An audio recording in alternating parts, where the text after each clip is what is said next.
I don't ever slow up, no I don't take shit. I got no love for the fakeness. If you wanna play tough and wanna hate this, I'll always show up. I don't ever slow up, no I don't take shit. I got no love for the fakeness. If you wanna play tough and wanna hate this, I'll always show up and make a statement. I don't ever slow up, no I don't take shit. I got no love for the fakeness. If you wanna play tough and wanna hate this, I'll always show up and make a statement. Everything. Pembalap Gresini, Marc Marquez, diperkirakan mengalami kesulitan saat melakukan pengereman dengan motor yang akan dia kendarai pada MotoGP 2024. Mantan pembalap World Superbike, WSBK, Simon Cravar mengatakan bahwa Marquez seperti mengantongi pasir saat menjalani 3 hari tes pramusim MotoGP 2024 di sirkuit Sepang, Malaysia pada 8 hingga 10 Februari. Pemegang 6 gelar juara dunia MotoGP itu jauh lebih rendah hati selama tes 3 hari dibandingkan saat dia berada di sirkuit Ricardo Tormo, Valencia tahun lalu, ketika dia mencuri perhatian. Namun, ada tanda-tanda dari dalam paddock bahwa Marquez mungkin menahan potensi sebenarnya pada motor barunya. Dia tidak punya bagian untuk diuji karena dia berada di tim satelit. Tetapi, dia mulai mengenal GP23, ucap Cravar dilansir dari Crash. Dia sering mengganti motornya dan merasakan fase naik turun. Dia sedang menjajaki untuk apa pengujian itu. Dia mulai mengetahui apa yang dia sukai, kata Cravar. Sesuatu yang saya perhatikan, pembalap yang berada di atas mereka akan keluar dari belakang secara perlahan. Saat memacu motor, mereka telah mengambil begitu banyak nyawa, mereka tidak lagi berada di usia 57-an, mereka berada di tahun 58-an. Kemudian pada tahun 59-an, Marc tidak melakukan serangan waktu, dia mempertahankannya di tahun 58-an. Dia berusaha keras, menjaganya tetap konsisten, ujar pria asal Selandia Baru itu. Jadi, kesan saya adalah dia sedang menguji.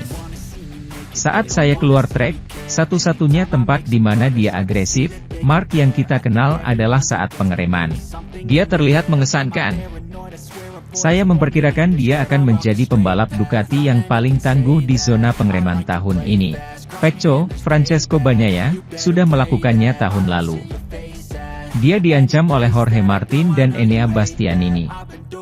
Tetapi, menurut saya Ducati akan punya juara area pengereman baru. Selebihnya, dia melakukannya dengan lancar dan konsisten. Pada tikungan terakhir, dia secara konsisten melebar. Ini bukanlah hal yang dilakukan oleh juara dunia 8 kali itu. Sementara itu, Manager Ducati, Davide Tardozzi, mengklaim bahwa Enea Bastianini telah menemukan kembali semangatnya dan akan menjadi penantang serius untuk gelar juara MotoGP 2024. Bastianini menjadi berita utama sepanjang musim 2022 saat ia memimpin tim satelitnya Gresini Ducati meraih 4 kemenangan dan serangkaian podium, sehingga mendapatkan tempat di tim pabrikan untuk musim berikutnya. Banyak yang diharapkan dari pembalap Italia itu saat ia bergabung dengan tim yang sama dengan juara bertahan Francesco Bagnaia tahun lalu. Tetapi cedera akibat insiden sprint race di Portugal membuatnya absen sejak kuartal pertama musim ini. La Bestia baru saja menemukan kembali posisinya di tim pabrikan saat ia mengalami patah tulang di MotoGP Catalan dan baru pada akhir pekan di Indonesia pada Oktober, ia bisa kembali tampil. Bahkan ada pembicaraan tentang pembalap Pramac, Jorge Martin, yang akan menggantikannya pada 2024 setelah tantangan gelarnya.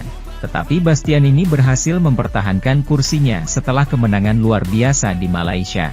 Kembali ke tempat kemenangan perdananya di atas Ducati pabrikan pada tes pramusim pertama 2024. Rider Italia itu berada di urutan ketiga dalam catatan waktu di belakang Bagnaia dan Martin. Kecepatan inilah yang membuat para petinggi Ducati senang, dengan Tardozzi mengklaim bahwa dia sekarang mampu menunjukkan versi dirinya yang sama dengan yang membuatnya mendapat tempat di tim pabrikan. Enea sangat senang karena setelah tahun yang sangat buruk yang dia alami tahun lalu, berjuang dengan kepercayaan diri dengan motornya, semua cedera. Kecelakaan pada balapan pertama di Portimao, itu adalah sesuatu yang sangat berat untuk dipikulnya, kata Tardozzi. Ia menjalani balapan yang bagus di Malaysia, tapi ia berjuang sampai akhir di Valencia. Marc Marquez berhasil membuktikan orang-orang tak seharusnya terlena oleh hasil apiknya dari tes pasca musim MotoGP Valencia pada akhir musim lalu. Menurutnya, hasil biasa-biasa saja dari tes pramusim Sepang, Malaysia, 6 hingga 8 Februari 2024, justru merupakan cerminan nyata dari performanya. Marquez secara sensasional memilih pindah ke Ducati lewat Gresini Racing usai 11 tahun membela Repsol Honda. Ia berkali-kali menyatakan mungkin butuh usaha keras dan waktu lama untuk beradaptasi, meski sempat menjadi rider tercepat keempat dalam tes Valencia pada 28 November 2023. Dalam tes Sepang, rasa cemas Marquez benar-benar terjadi karena tes ini penuh lika-liku.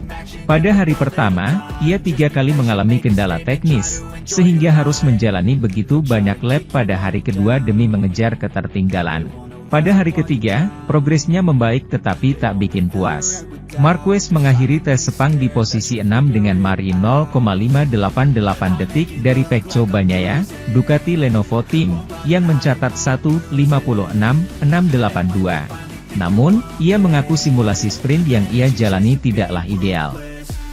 Ini bukti bahwa tes Valencia tak bisa jadi patokan, apalagi Valencia biasanya bersahabat dengan Marquez. Saya tak berpikir akan adaptasi lebih cepat. Valencia adalah trek yang sangat spesial bagi saya. Bahkan, pada hari Minggu kala itu, saya ikut memperebutkan podium dan kemenangan dengan Honda. Jadi, saya tahu kenyataan akan terlihat di sini, ujarnya. Saya merasa senang atas progres kami. Namun, kami harus memahami cara melaju cepat, seperti Jorge Martin, jadi rider tercepat pada hari pertama. Mengapa? Itu karena ia tahu cara mengendarai motor ini, sementara saya belum tahu, ungkap sang 8 kali juara dunia. Selama 3 hari di Sepang, Marquez jadi salah satu rider yang menjalani lap terbanyak, yakni 173 lap.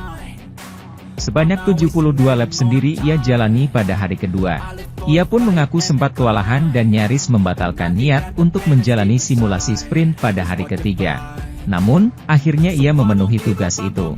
Sementara itu, setelah menghancurkan rekor lap sirkuit Sepang, Malaysia, juara bertahan MotoGP, Francesco Bagnaia, menegaskan betapa tingginya potensi Ducati GP24.